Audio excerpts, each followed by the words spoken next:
You know, after more than 30 years of caring for older adults here in the U.S., there's something I've learned, something we don't talk about enough. Most of us believe that the more tests we do, the safer we are. More scans, more checkups, more blood work. It feels like protection. It feels responsible. It feels like we're fighting for our health. But what if I told you that once you pass 70, some of the most common medical tests millions of people take every year, can actually do more harm than good? I'm talking about procedures your doctor may have recommended, scans your friends swear by, tests that sound comforting, but quietly lead to false alarms, unnecessary surgeries, dangerous complications, even long-term harm that no one warned you about. I want you to imagine this for a moment. What if the test you believed would save your life actually pulled you into a chain of fear, pain, and risk you never needed over the years? I've watched healthy, active older adults get caught in that exact trap, and today, I want to help you avoid it, because there are 7 tests, 7 very common medical tests that people over 70 are often told to do, but that's science, experience, and decades of patient stories now tell us to question. Some of these may surprise you. Some might even be tests you've had recently, and a few you might assume are essential, when in reality, they almost never help and sometimes cause real harm. So stay with me. What you're about to hear could protect you, or someone you love, from unnecessary worry, unnecessary procedures, and unnecessary danger. Let's talk about the choices that truly keep you healthy and the ones that only look like they do. Your health, your peace, your years ahead, they deserve clarity. And that begins right here. As I sit here today, at 60, after spending more than 3 decades caring for patients over 50, there's something I want to share with you, something gentle, but important. It's about those moments when we forget a name, or misplace our keys, or walk into a room and wonder, why did I come here? If that sounds familiar, you're not alone. A patient of mine once looked at me with worry in her eyes and whispered, "Doctor, is this how dementia begins?" And I held her hand and said the same thing I want to tell you right now. Most forgetfulness after 60 is simply a part of being human. But here in the U.S., I see many people, good people, smart people, rushing to get an MRI of the brain the moment they experience mild forgetfulness. And I understand the fear behind that decision. When our minds change, even slightly, it feels personal. It feels like something precious is slipping. But let me tell you a truth that might surprise you. When someone over 70 gets a brain MRI, we almost always find white spots, tiny specks, faint changes. They look intimidating on a scan, but in reality, they're just footprints of time, harmless, normal, completely unrelated to memory. Yet when people see those images, fear often takes over.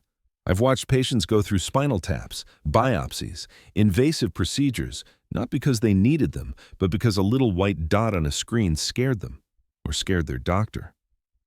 And here's the part that breaks my heart. 97% of those findings have nothing to do with their memory at all.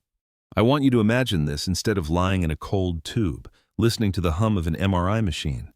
What if the first step was simply talking, completing a short cognitive test, something gentle, something designed to understand how your mind is really functioning? In my experience, that simple test answers the question far better than a scan ever could. So if you've been feeling a little more forgetful lately, pause, breathe, ask yourself, is this truly new or just a normal part of getting older? And before you jump into an MRI, talk with a doctor you trust. Let your story, not a machine, guide what happens next. Because your mind is more than an image on a screen. It's your history, your wisdom, your life, and it deserves to be understood with care, not fear. Let me share something with you today that I've learned after decades of caring for older adults here in the U.S. It's about a test many of you have had, or have been told you should have, the DEXA scan, the bone density test. Now, I want you to imagine this with me. A 72-year-old patient walks into my office, kind, active, still gardening every morning, and she looks worried. She says, "Doctor, my DEXA scan says I'm losing bone. Am I in danger?" And I smile gently, because what she's describing is something that happens to every single one of us as we age. After 70, mild bone loss is normal, like wrinkles on the outside, just happening on the inside. Our bones change, They thin a little. It doesn't mean they're breaking. It doesn't mean you're fragile. It means you're human. But here's the problem I see far too often. These DEXA results numbers on a piece of paper frighten people. Good people. They leave the clinic clutching a report they barely understand, convinced something is terribly wrong, and many times, they're prescribed strong medications called bisphosphonates. Now, I'm not saying these drugs never help, but in people over 70 with only mild bone loss, their benefit is surprisingly small, almost tiny. Yet the risks I've seen patients develop jaw problems so severe they couldn't chew without pain. Others dealt with esophagus irritation, stomach issues, digestive troubles that lasted months. And for what? For a medication that often makes very little difference for someone who hasn't fallen, hasn't fractured, hasn't shown any real-world risk. Let me ask you something. Have you ever taken a test and walked away feeling worse than before, not because of pain, but because of fear? That's what the DEXA scan can do when we don't interpret it with context and compassion. If you're someone who hasn't had falls, hasn't broken a bone, still moves with confidence, then the best treatment might already be in your hands. Simple movement, walking, light strength training, a little sunshine for vitamin D, good food, calcium, protein, the things your bones quietly love. I've seen these simple habits transform bone health far more than a prescription bottle ever could. So before you let a DEXA scan define how strong you are, pause for a moment. Your bones tell a story not of weakness, but of years lived, places walked, burdens carried, and joy held. And sometimes, they need nothing more than gentle support, not fear, not medication, just care. There's something I've noticed over the years, something that comes up again and again when I talk with my patients in their 70s and 80s. Many of them walk in and tell me, "Doctor, I get a chest x-ray every year, just to be safe, and every time." I take a deep breath, sit back, and say, let's talk about that. You see, there's a belief, a hopeful belief, that doing yearly lung x-rays can catch lung cancer early, especially as we get older. And I understand why people want that reassurance. When we reach a certain age, we start thinking more carefully about our health, our future, our mortality. But for people who don't smoke and don't have symptoms, those yearly x-rays don't actually help. In fact, they often cause more harm than good. Let me share a story. I once had a 75-year-old patient, a man who had never smoked a day in his life. His annual chest x-ray showed a tiny shadow, a little cloudy spot. He spent the next 6 months terrified. That single shadow led to a CT scan, then another CT scan, and then a biopsy, a needle through his chest wall. You know what we found? A harmless little scar. Totally normal. But by the time we knew that, he had endured pain, fear, and a complication that landed him in the hospital. This happens more often than you might imagine. After age 70, the accuracy of chest x-rays drops, and the lungs naturally develop small benign spots, tiny freckles of time. But once they're seen, the cascade begins: CT scans, biopsies, sometimes even unnecessary surgery. And don't forget the radiation. Each scan adds a little more, and older adults often carry decades of accumulated imaging behind them. More radiation is rarely the answer. What truly matters is this. There is no scientific evidence that yearly chest x-rays lower the risk of dying from lung cancer in people without symptoms. So let me ask you, have you ever done a test simply because it felt like the responsible thing? Even if no one explained why. Here's when a lung x-ray does make sense. If you have a long, stubborn cough, if you're coughing up blood, if you're losing weight without trying, or if you smoked heavily in the past, and your doctor recommends a low-dose CT scan, a specialized test designed for early detection in high-risk people. But for most healthy adults over 70, a routine chest x-ray is not protection, it's a distraction. Your lungs deserve thoughtful care, not unnecessary fear. And your ears deserve peace, not extra radiation just in case. There's something I want to talk to you about today. Something I've seen become more and more popular, especially among people who just want peace of mind. It's the full-body CT scan. Maybe you've seen the advertisements: glossy, polished, promising early detection, promising reassurance, promising a kind of safety. But as someone who has spent decades caring for people over 50, I want to tell you the truth, gently and honestly. A full-body CT scan isn't reassurance. It's risk, and more risk than most people realize. Let me paint this picture for you.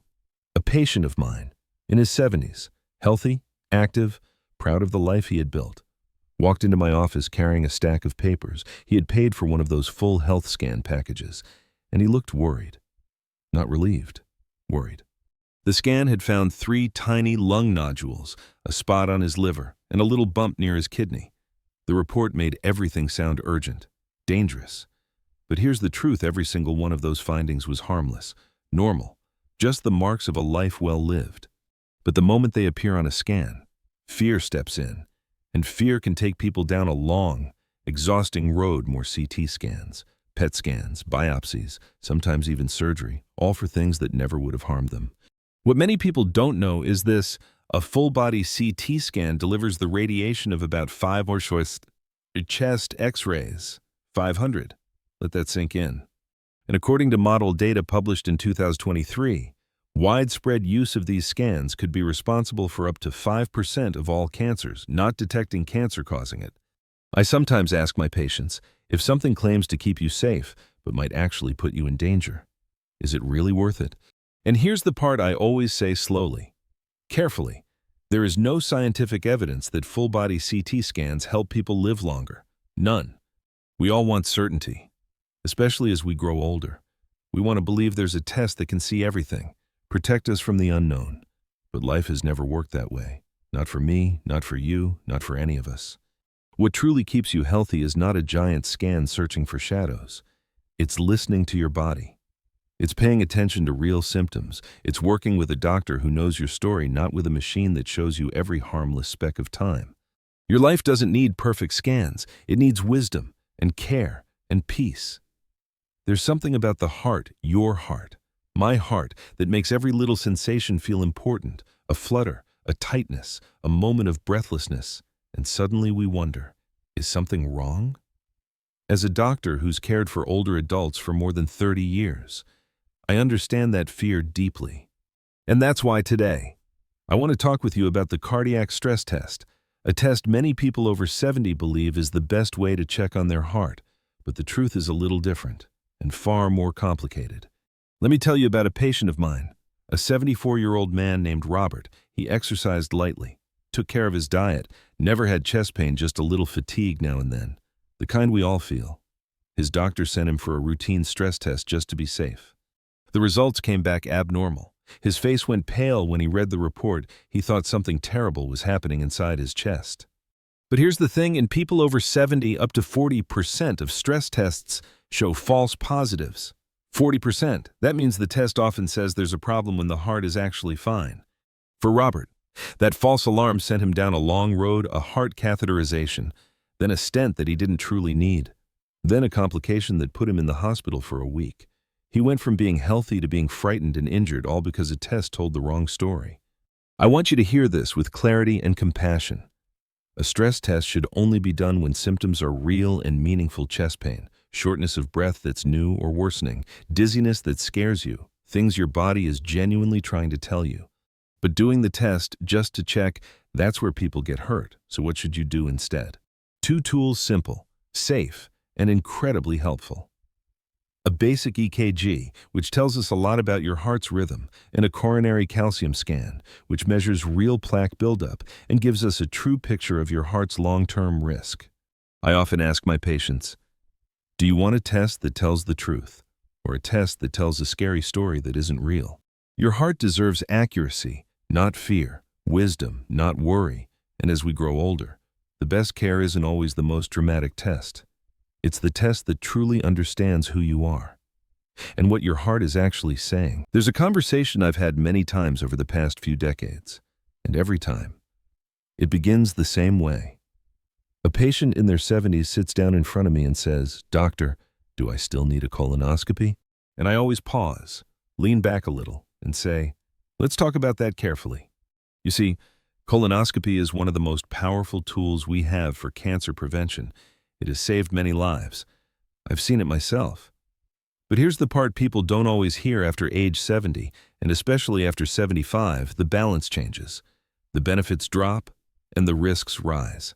And as someone who cares for older adults every day, I want you to understand what that really means.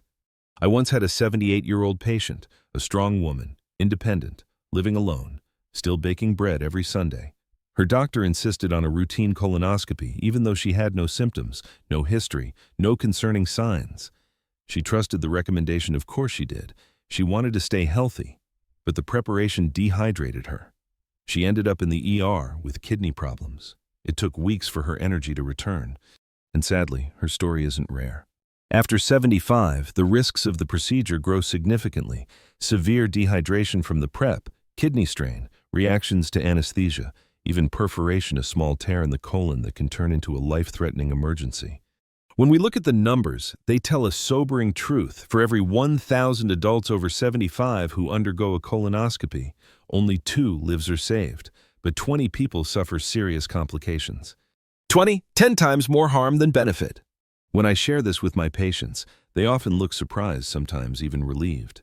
And I ask them gently, what matters more to you right now, adding more procedures, or protecting your independence, your comfort, your peace? This doesn't mean we ignore symptoms. If there's bleeding, unexplained weight loss, persistent changes in bowel habits, that's different. Those signs deserve attention. But doing a colonoscopy just because it's a routine, that's where caution becomes wisdom. As we grow older, good medicine isn't about doing more. It's about choosing better, listening to your body, respecting your limits, and remembering that your health isn't measured by how many tests you've taken, but by how fully, how peacefully you're living the years you have. There's a test many men over 70 know well, or at least they think they do. The PSA blood test. I've had countless men sit across from me, their hands folded, their voices low, saying, "Doctor, I just want to be safe. Shouldn't I check my PSA every year?" And each time, I look them in the eyes and say, let's talk about what safety really means. The PSA test was created to help detect prostate cancer early, in younger men or men at higher risk. It can be valuable. But after 70, and especially after 75, the story changes. The benefits drop dramatically, and the risks rise. And I've seen those risks unfold far too often. Let me tell you about a patient of mine, an 80-year-old gentleman named Harold. He was sharp, active, still dancing with his wife every Friday night. One day, his PSA test came back slightly elevated, just a little. Nothing dramatic, but that small number led him straight into a biopsy. A biopsy may sound simple, but for older adults, it's anything but. It can cause bleeding. It can cause infection. I've had patients hospitalized for days, even weeks. Some never fully bounced back. And here's the part that most men don't know.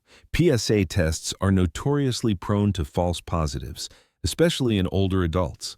The test often says maybe cancer when there's nothing dangerous at all.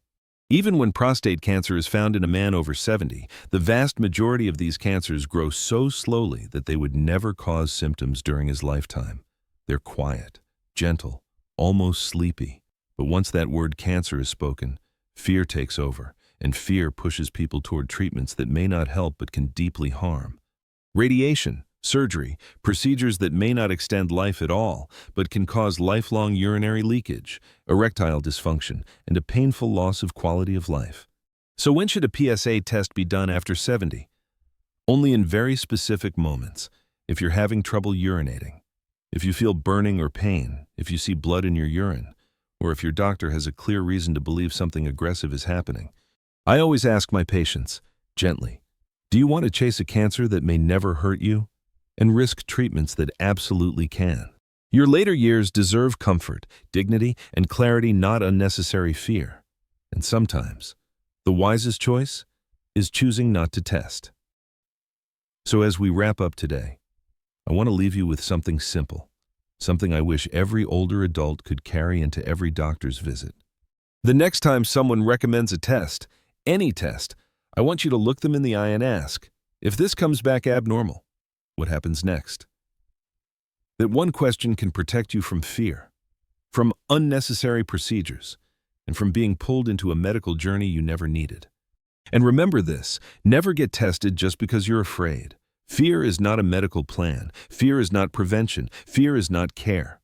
Real prevention, the kind that truly keeps you strong in your 70s, 80s, 90s, is so much simpler, so much quieter, so much more human than another scan or another blood test.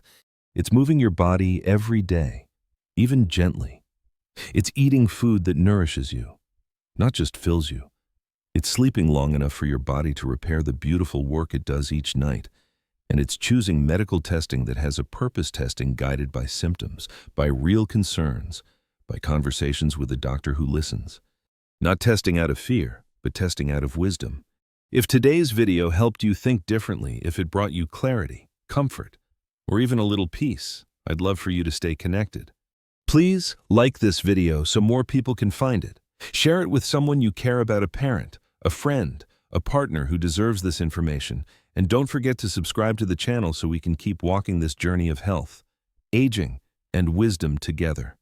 Thank you for spending this time with me. Take care of yourself, gently, intentionally, and with the confidence that your best years still deserve the best choices.